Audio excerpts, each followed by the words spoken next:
Good morning. Our hand today is going to be pocket eights. In the same, we have a mid-position player. Open raises at 2.8. Button calls, short stack, about 35 big blinds to start. And I'm on the big blind. So let's start with Villain 7. Villain 7's playing 12-5. Right off the bat, it looks like he is tight. 3-bet range, kings plus. He's playing 12-5, so I'd probably say this is like closer to tight passive. C-bet in positions 86, out of position 50%, and becomes 0 afterwards. Fold to C-bets pretty low when he's in position, 56 when he's out of position. This kind of tells me that he's playing such a strong hand that he's probably able to C-bet most flops when he's in position. Likewise, when he calls, he's probably playing a pretty strong range, so he's able to call the flop with that hand. But then on the turn, he tends to freeze up because he's afraid he might be beat, or in case where he's facing a bit turn barrel, he could just give up. So what about positionally? Well, cutoff or mid position stat looks like he is 11%. VPIP raise first into 8%. 8% raise first in. That's 8 out of 104. That is pretty darn good sample size. So I kind of started with this, looked at 12% and said, okay, well, this I think is too loose. So let's start, cutting values. We're at like 8% here. That is 8.75%. That might be about right. Maybe a little too much. So if it's too much, what hands could we get rid of? Well, I think maybe the king jack. I think this is kind of like a very tight range, 8.45%. I think he limps 4%. So when we think about, he does have a limping range, what would go into that? I think probably pocket pairs is, hands that he's raising, but then maybe we've got some speculative hands. So like maybe Jack 10 is a limp. Maybe even Queen Jack's a limp. Maybe Ace 10's a limp. What about Ace Jack? Would he play Ace Jack off? I'm going to leave that in. I'm going to say his aces he's raising, including Ace Jack or Ace 10.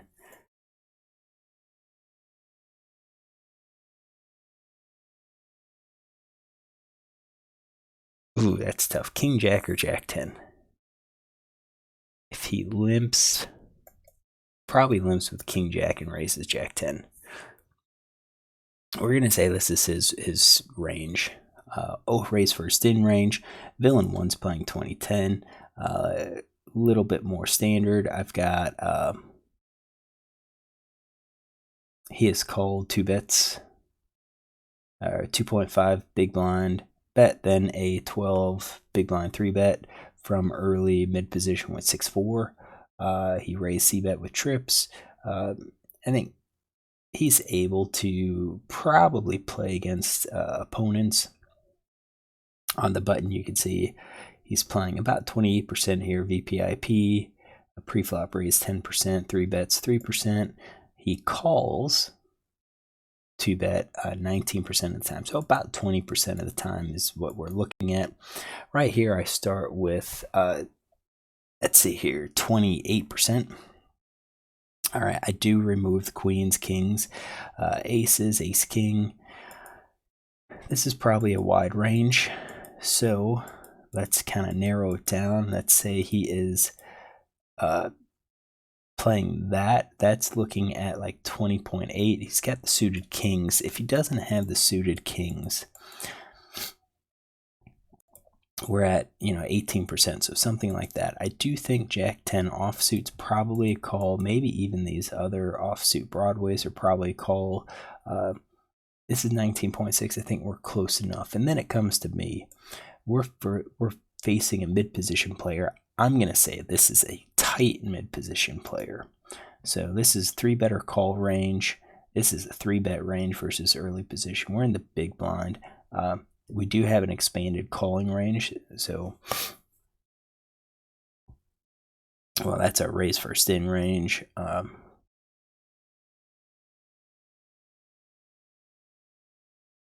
say our 3-bet call. Yeah, you know, from the whoops, hold on, that's that button. Big blind. We're big blind. Big blind versus mid position. Let's compare it. So that's our 3-better call range standard. You can see it's going to be much wider than this. Versus a more typical player, we can call with like ace 5, ace 4 versus a tight player. You know, we're still calling those, but we're getting rid of like the ace 2, ace 3, the ace 6, ace 7. You know, it's no point playing with some of those weaker hands because he's going to have a stronger range to begin with. So this is going to be our range here, calling range. I don't think we're going to have a whole lot of 3-bets. I mean, we're going to 3-bet this, but, you know, versus this guy's range, you can see how strong it is. We want to have a strong range ourselves, so it's like queens plus ace king, maybe ace queen suited, and that's about it. And yeah, here we don't even have ace king offsuit. We're out of position, so we're going to play a pretty tight range. So we do call. We see a flop 4-4-3, and let's not screw this up. So 4 hearts, 3 hearts, 4 spades. We got it. So we're just going to check here, basically 100%. You know, thinking about people's range. If he doesn't have a pocket pair, he misses this board. I'm not really expecting him to c-bet because we have 2 other, you know, because there's three-handed. I think if we check, if I check, he checks. Does this guy float? He does, 7 out of 9. So I kind of think if we both check, this guy's probably going to bet, and he's probably going to bet a pretty wide range. Now, I wouldn't put it past Villain 7 betting here, c-betting with like ace king, you know, especially if he has a heart. So, you know, that's kind of moving forward. That's kind of what we're thinking. Now, I'm not going to bet here. Again, I don't have initiative. Why would I bet? Why would I bet 4s? I mean, I could like lead 4s.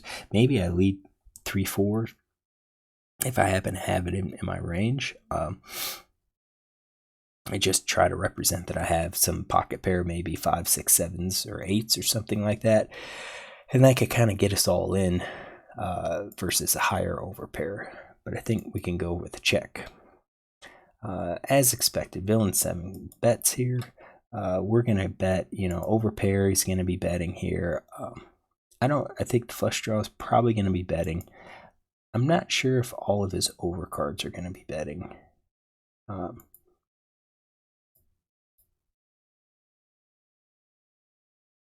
already have the flush draw. I'm gonna say ace king bets. Maybe ace queen suited.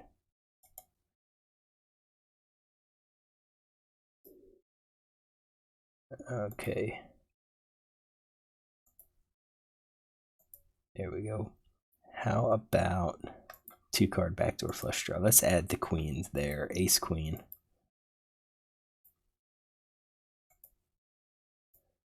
Yeah, 2-card backdoor flush draw. Ace king.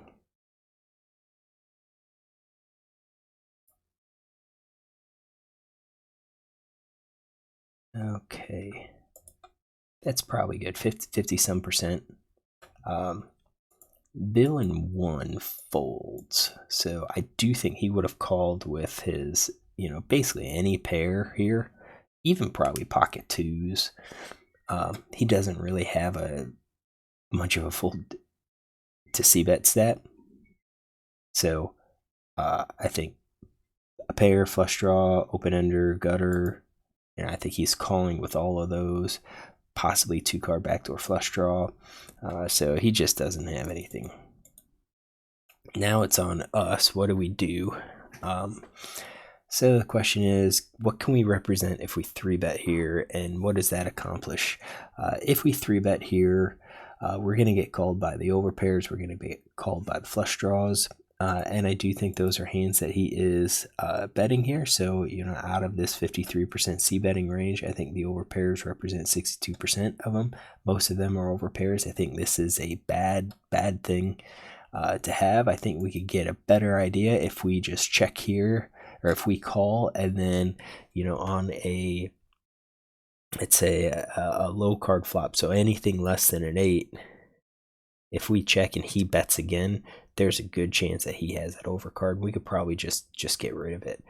Do I think we could get him to fold? Well, the problem is, I think if I raise here, I think the flush draw is still going to come along, and you know, when we look at, you know, I think we're going to fold out like the ace king, probably.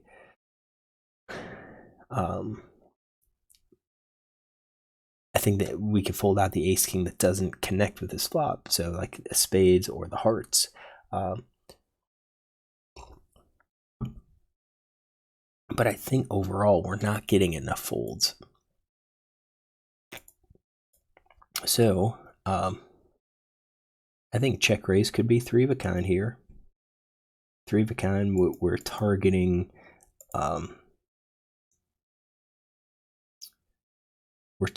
the overpair. Is what we're targeting with 3 of a kind. So we would raise with 3 of a kind, and then, I mean, 3 of a kind is how many combos do we have? 2 combos with the ace 4. And then I kind of feel like we should be targeting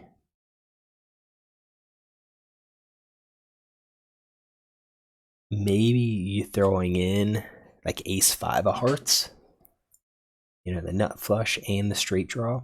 So then we'll have 2 trip combos plus the nut straight flush draw combo.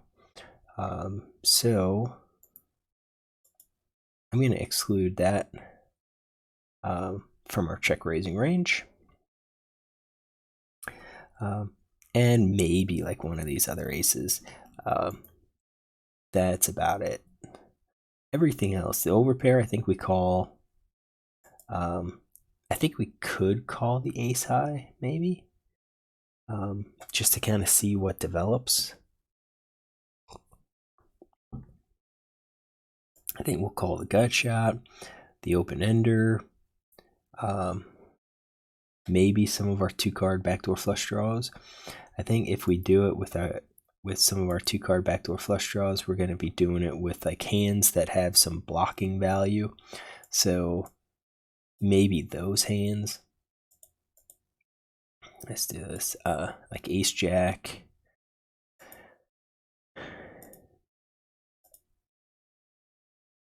We've got reverse implied odds with any of these, because we could hit like our top pair and we could be behind, we could have kicker problems. So I think that's kind of the issue. I think versus this tight player, I think we're really just going to play somewhat tight. So 51%, I think that's kind of what we're going to be looking at. Let's color code these just to see where we're at.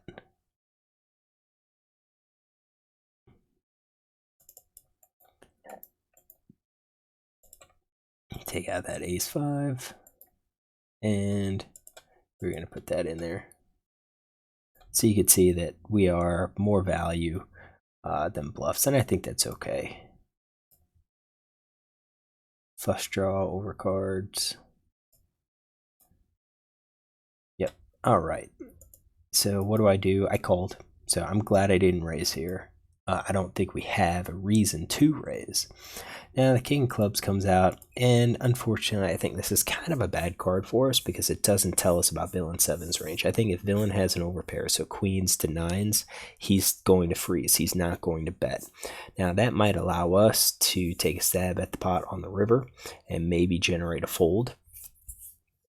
I guess that's the positive side of it, but the reason we called with our 8s was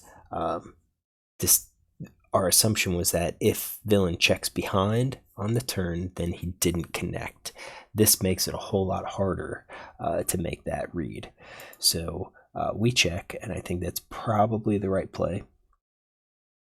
Because I think if we bet, any king's still going to call. They're not. I don't think he's going to raise. So, we check. I think we're checking 100% of our range. He checks behind.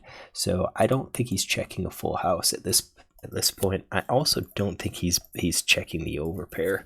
So I think now we're looking at top pair, pocket pair, below the top card, no made hand, and so forth. So I think we're looking at something like that. What about the flush draw? I think the flush draw is going to be part of this kind of hand, that kind of range. I don't think top pair. I think ace king probably bets.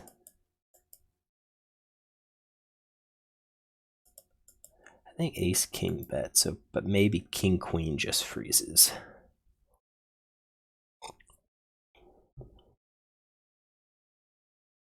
So we'll keep with that. So that's 58%. Now we go to a river of a 7 of diamonds. So that's not too scary. So now let's look at his range, because we're to act first on a play like this where we call the c-bet, then he checks behind on the turn. A good tactic that usually happens is that we can fire out a bet here, and usually fire out a sizable bet and get this guy to fold if he doesn't have anything. We could do that with our value, with our top pair type hands, because some of the time when he calls, he's going to be calling with top pair or less. If we bet and he would get raised, we just fold it. We took our stab, but the chance, the likelihood of that is pretty low. I've seen it sometimes, but it's not a regular common occurrence. It doesn't happen anywhere near enough to make me consider not making this play. So I think a standard is to kind of lead out bet here. The question is, why does that work so well? Well, let's look at his ranges. If we bet, what hands are going to be calling here? Top pair is going to be calling, guaranteed. That's 3.33%. That means if he's only calling with top pair, he's folding 97% of the time. This is why we can go ahead. We've got all of these hands here. All of these weak hands, nothing, ace high, weak pair, all of these hands here that we could just bet and pick it up.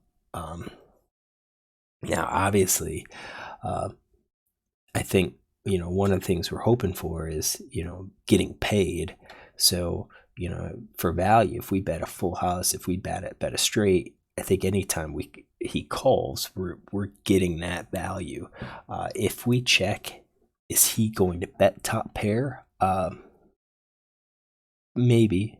This player, I think, is more on the passive side. So since he doesn't have top kicker, I'm going to say no. So we would probably have to bet for him. So I think we're going to be betting a full house in the straights, hoping to get called by top pair, and maybe even these under pairs. So now, pocket pair less than the top card. He has all of them. So here, this is kind of our point. This group of hands, if he calls with those, if he calls with these and his top pair, now he's calling 83% of the time, which means he's folding 17% of the time. That's not enough to make our play work. And versus this opponent, I kind of feel like he does have that. Now, if I check, is he going to be betting these? Probably not. So I think we're going to get a showdown. That doesn't do me a whole lot of good with my hands. So I think with pocket pair less than the top card, I think we're going to be betting. If we think he's calling, I think we're going to bet jacks for value, and maybe tens for value, because, well, no, not tens. We're going to be betting jacks for value. Let's go back here. Only jacks, because the jacks give us two pocket pairs, his tens and nines that we beat. And of course, we split with jacks. So I think for value, we're going full house straight and these jacks. What can we do as bluffs? I think we're just going to be folding a lot of these pairs. We do have some showdown value hand. If we don't think he's gonna bet, there's no point in betting those pairs. I think our value for bluffing is going to be these hands, these nothing hands. So those hands, they don't have anything. We don't even have ace high. I think villain could have ace high here. He could also have like the queens and stuff. And nice thing is you know, if we have these hearts, maybe he had the spade, maybe he had ace king, no, ace queen, and was betting for the backdoor straight draw. I think it would be better if we had ace jack of spades, because that leaves all of the hearts in his range, so he could have been c-betting with the nut flush draw. So I'm going to say this. We're going to add ace 5 minus the hearts.